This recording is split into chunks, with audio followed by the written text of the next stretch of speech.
In the rugged hills of late 13th century Scotland, a time when the land was torn by ambition and iron, a man named William Wallace emerged from the shadows of obscurity to become a blazing symbol of defiance. Born around 1270, likely in Elderslie, Renfrewshire, to a family of minor nobility, Wallace was no prince or lord, but a man of the soil, tall and strong, with a heart fierce as the Highland winds. Scotland in those days was a kingdom unmoored. King Alexander III had died in 1286, leaving no heir but a young granddaughter, Margaret, who perished soon after. The throne stood empty, and Edward I of England, a king with a will as hard as his longbowman's yew, saw his chance to claim dominion over the Scots. By 1297, Scotland groaned under English overlords, with Edward's appointees taxing and ruling with a heavy hand. Wallace, then in his late 20s, was no stranger to loss or fury. Legend whispers of a personal spark to his rebellion.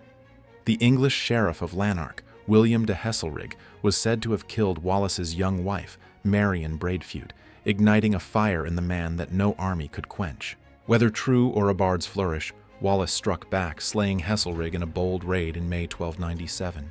This act wasn't just vengeance, it was a call to arms, a spark that set the heather ablaze. Word of Wallace's defiance spread, drawing men to his side. Farmers, clansmen, and outcasts, all weary of English boots on Scottish necks. Alongside Andrew Moray, a nobleman with a rebel's heart, Wallace forged a ragtag army.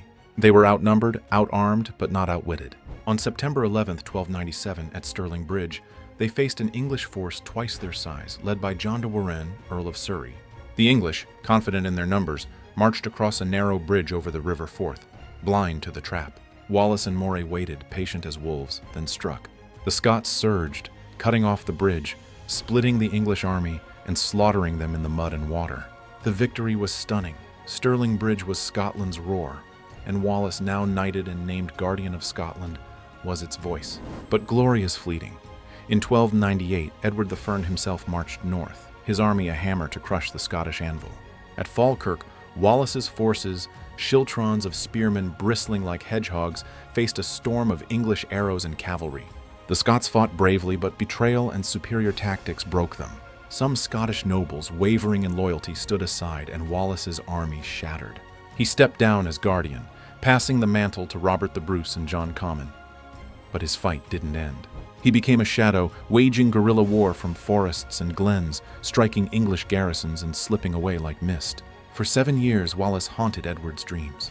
The English king branded him an outlaw, a traitor, though Wallace swore he owed no allegiance to a foreign crown. In 1305, the noose tightened.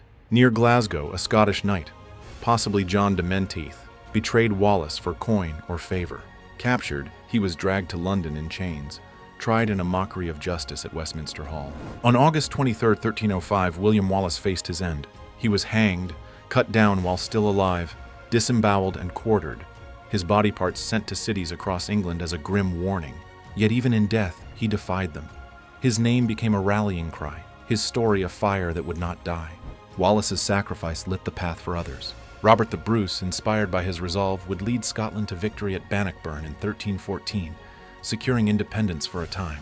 In the centuries since, Wallace's tale grew, woven into epic verse by Blind Harry in the 1470s, a poet who painted him as a giant, half man, half legend.